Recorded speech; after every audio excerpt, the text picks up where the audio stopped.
So we have, obviously, as you all know, we're down about 30 drivers.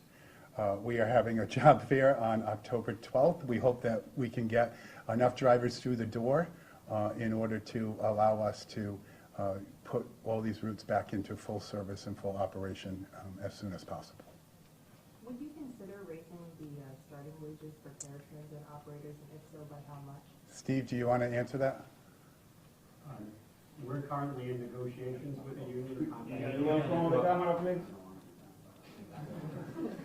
So Steve is our lawyer, and I knew that question was coming because that's what I got asked repeatedly all morning. But we are in the middle of negotiations, so we. Can I just get your last name, please? Colantuono. Can you spell that for us? Colantuono. So the question's a good question because that's something we've been discussing for probably a year or so, and we are, as Scott mentioned, in negotiations with the union. As you know, any terms and conditions related to contractual provisions have to be negotiated. We think we're standing pretty well with that, and I should have more information, more solid information within the next week or two about For that. the less than 17 hours, $17 an hour rate that those drivers are paid, no fixed area for bathrooms, sometimes the union members say they're working up to 15 hours a day. Do you think these are attractive jobs for people when you're having your job fair? I think when not for the next job fair, but by the time that we get to the one after that, we'll have a new contract in place and we'll be able to explain what the starting salaries and what the benefit packages will be. So by November? November? I would think so, yes. How high you try to recruit new drivers, minority communities and other places? So we have been doing a job fair a month. We are pulling in between 4 and 5 new drivers every month, but we had 58 retirees since the beginning of the pandemic, so we're behind. So, Scott, some of the drivers have reached out to us claiming that the issues that you're seeing right now aren't necessarily because of the number of drivers, but poor route planning, and whether just overextending the number of routes or the frequency of the routes. And I know you're now scaling back, but we've heard that now from some of the drivers that this isn't necessarily a staffing issue, but a planning issue. well, no, we need the staff. We're 30 drivers short. If we had 30 more drivers, we'd be able to make every run that's out there. But if we hear from drivers, though, who are saying they're getting their schedule the night before with less than 6 hours to have a night of sleep and then come to work in the morning, how is that reasonable for drivers? Drivers choose their work for a finite period of time, so it shouldn't change the night before. If you're talking about paratransit drivers, they get their manifest the night before that shows all the trips that they will make in a day, in 2-hour increments. But I'm kind of befuddled about how they wouldn't be able to know and to go to sleep in order to be here at the time that they've already chosen to come to work. So they choose for a period of time. So they will run the same route for 3 or 4 months at a clip, and then they will choose a new route. Mr. Avenesian, could you maybe elaborate on the requirements, the entry-level requirements, base-level requirements to become a driver? You have to have a valid license. We will get you the CDL training, and we will get you through that training program, so you do not need to come here with the CDL license. We will help you get that. And in terms of screening, in terms of both criminal and drug screening, that's scary for a lot of people in a lot of communities right now. How does the RIPTA conduct themselves on that? Well, we are governed by FTA regulations, so every employee is subject to random drug and alcohol tests. Mm-hmm. Do you feel like that's been an impediment as far as hiring? I haven't heard that. No. Okay. On the service frequency reductions, it's like over 20 routes, right? It's 19 routes. How much are they going to be reduced by? Do you have a sense of cumulatively? We can give you a report on each route. Is it going to be a reduction to the degree that it would be as if it was off-peak service, or is it a little bit less substantial than that? We can send you, and on our website it shows every route and what the changes will be per route. How long do you think that's going to last for? You change routes like 3 times a year, I think. Is this going to last for a whole trimester? I certainly hope not. I hope that we can get some people through the door and get them hired, and we can go back to regular business. Just to build on what Brian asked earlier, we have heard pretty consistently that RIPTA bit off more than it could chew. Expanded too much, too fast, didn't think enough about it. Is that true? I don't think that it's a question of not thinking about it. Our goal is to build a system every choose up and to add more service. And we keep hearing from groups and communities that want more service. So our goal is to continue to expand. Regarding the 3% annual raise that the union is looking for, obviously inflation is around 9%. Do you think 3% is reasonable? And is it You keep going to contract negotiations, and I'm not going to speak about them Scott, it's been a rough, because I'll be in trouble with him. Scott, it's been a rough couple of weeks with the service disruptions to the students, now announcing the cutbacks. What do you say to the public, who there's been a lot of criticism, and why has it been so long since you've been available to talk to us about what's happening, the accessibility issue? So I haven't been here all week. I was actually meeting with a whole bunch of our peers at different transit agencies. We were in Virginia for a meeting, came back late last night, and so this is the first time I've been able to talk to people. What do you say to the public about what now they're seeing over the past 10 days or so with the issues with the students and now the cuts? So ridership continues to grow, and we are coming back better than we would have anticipated after the pandemic. I would ask that people be patient. So our drivers are working extra hours every day. They don't need to be yelled at if the bus is 2 minutes late. I think we need to have a little bit of understanding that we're doing the best that we can to put as much service out on the road each and every day. The transit master plan to 2040, is that still going to, given what we're seeing right now with the reductions in service frequency, is that still, do you think in 2040 we're still going to be able to match what you guys have laid out? I certainly hope so, because we spent a lot of time talking about what a transit agency could look like in the future, and as we know, that's where we need to be going. This is a political season, and even though this is an apolitical agency, the governor has been remarkable by his attendance at virtually every ribbon cutting known to man, yet he's not here now. Is that is there a connection between those two? Actually, we didn't even think to ask if he wanted to come here. I just knew that I needed to come back from my meeting and answer questions, so. Thank you. Good, sorry if I missed this. So you're talking about hiring more drivers. How long does it typically take from the time you agree to hire somebody to get them on the road and running a route? Christy, can you ask Kenny to come in? Because Kenny's our training guy. He can tell you exactly how long it takes. Kenny? When you wait for Kenny, what is the capacity for every bus when you're transporting students or the public? So on a 40-foot bus, you can put 51 people. Does RIPTA need more funding? We have funding in our budget for the number of runs that we wanted to run. So it's not a question of not having the money, it's a question of not having the available drivers. And when you say you're down 30 drivers, is that from the budgeted number or? Yes. So pre-pandemic, or compared to pre-pandemic, you weren't that much lower though, were you? No. Okay, so this is, you planned to have more drivers, you just haven't been able to meet that goal of having more than you had before. Correct. Like most groups, we have a job fair, we might get 12 applications, and by the time we're done, if we get 4 people who actually come to work, that's pretty good. So has the number been low for a while now?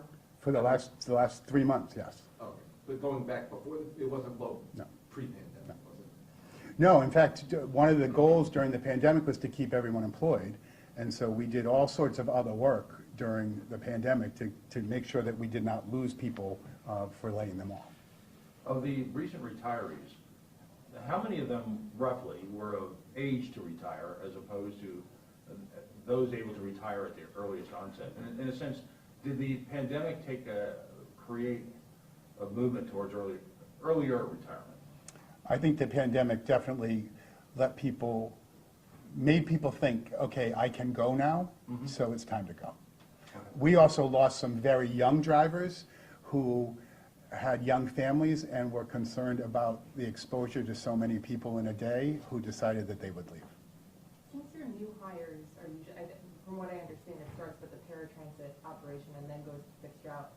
So even if you do get new people at those job fairs, are they going to be able to fill these existing gaps, or these are fixed routes? Right, but when you move on to the paratransit side, we have paratransit drivers who have already bid to go to the fixed route side, but we can't move them over until I have the people who can backfill them. Without touching on the negotiations, how often is the bid process? Is it an annual bid for movement? 3 times a year. 3 times a year, thank you. I think it was mentioned that competing against private transportation providers? Isn't one of the solutions paying everybody more? Like, isn't it, you pay them more and you get. Steve, do you want to take that one? Because I don't want to keep saying the same thing, that because we're in negotiations, that's one of the discussions that we're having. Yeah, I think that, our plan is to pay the most competitive salary that we could possibly pay. It's negotiated, but it's also negotiated with respect to the benefits package that folks receive with respect to health insurance and pensions and things of that nature. So it is a complete package. I'm hopeful that we have a good working relationship now with our union, and we're making good progress with the negotiations. It's a team effort, so we're all working on that together, and I think we'll see some better opportunities. Going back to one of the other questions, I think the bid process that was mentioned 3 times a year is what it is. But if you have a paratransit operator who's ready to move over and we can backfill their position, they go over. Right. They'll go over and start their training on the fixed route side and it's just the question of backfilling their position there. So there's no weight in that other than the training going forward. So on October 12th is our next job fair. Please encourage anyone you know who's looking for some employment to come over and apply. Why should people be RIPTA bus drivers? Why should they come to the job fair and sign up for that? Because you'll be joining a group of really committed public servants who understand each day that our mission is to get people to work, to school, and to the places that they need to go. Benefit package? Yes. Could you compare, if you will, and we tend to think in Rhode Island that we live in our own little bubble and there's no one else around. Has a comparison been done between, say, MTA pay packages? Once you've trained these people up, you've given them a very valuable, marketable set of tools that can be employed virtually anywhere in the Northeast. Is there any creep between Rhode Island and Massachusetts, if you will, with drivers? I don't believe so. Steve, do you? That is something, though, that we examine when we look at what the rate should be. But you have to measure competitive services. So the MTA is maybe somewhat different. It's not an apples-to-apples comparison. So when we do that, we do look at the industry standard. We actually receive a report annually about what some of the industry standards are. So we do look at that, but we're also negotiating with a separate union here, and we're negotiating with them, not with everyone else. Is there a consideration to cutting routes altogether, or do you think that just by reducing the frequency of this number, you'll be able to solve the problem? So the thing that we didn't want to do, Ryan, is strand people who have no other option by cutting out full routes. So by changing the frequency, we're still putting all the service routes out there. It's just not as frequent as normal. And so that's a better option than just saying there'll be no service over here. Is that a potential next step, though, that you might have to do that? I certainly hope not, but I would have to go to the board to say we're not getting any better in our workforce issues. So, but I also just want to say that Matt Weldon, the director of the Department of Labor and Training, has reached out to us to offer their services and trying to make sure that they can help us identify people who might want to come here. Do you know how far away or how many more drivers that you potentially lost that you're away from taking more drastic steps? No, we haven't done that. No.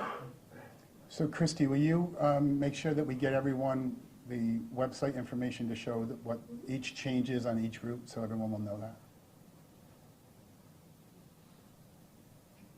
Do we have the answer on getting the drivers on the road from the hiring process to, Kenny, how many weeks? Kenny, actually, before they ask for you to come up, so this is Ken Vanaco, our Director of Training. So basically, if they don't have a CDL license, it's a four-week CDL course that they go through, which we provide for free, and then it's a 5-week paratransit training course that they go through. Is the CDL course done internally? Yes, it is.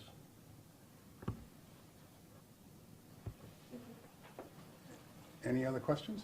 Are you disappointed at all that it has come to this? Yes. Can you elaborate?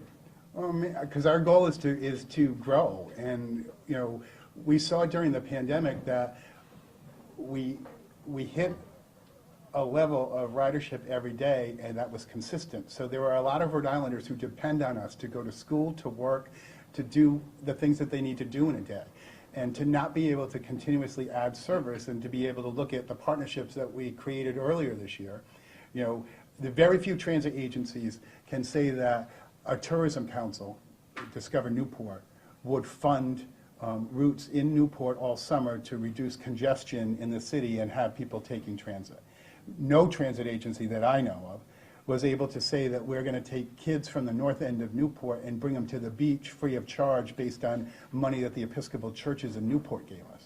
So that type of growth all the time shows that our value to a community and our value to people. So to have to cut back on that is really disappointing. One last question. The RIPTA Riders is a longstanding organization with strong ties to the community, comprised of people who aggressively participate in mass transportation. Have they been consulted as part of this process? They are part of our regular discussions about the actual changes to these routes. No, they were not. Okay. That R-Line pilot program, how has that been faring, and do you see any impacts to that? No one from planning is here, but we can definitely get you the numbers. I will tell you that those summer programs in Newport saw huge increases in ridership. So I'm hopeful that we'll see the same thing on the I-Line pilot and the Central Falls pilot that we're also doing. But it goes to show you that if you make transit convenient, people will take it.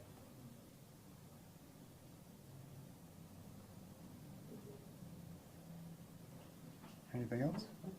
Based on those training timelines, is it safe to say we'll see this level of a staff shortage for at least more than the next 2 months? Between the 4 weeks and the 5 weeks of training? It will depend on whether or not we can get people in on the paratransit side and move fixed route drivers over to the fixed route side quicker. And the quicker that we get people on the paratransit side and get the training done, then I can start putting more onto the other side of the street, which will then mean that we'll have more runs that we can cover.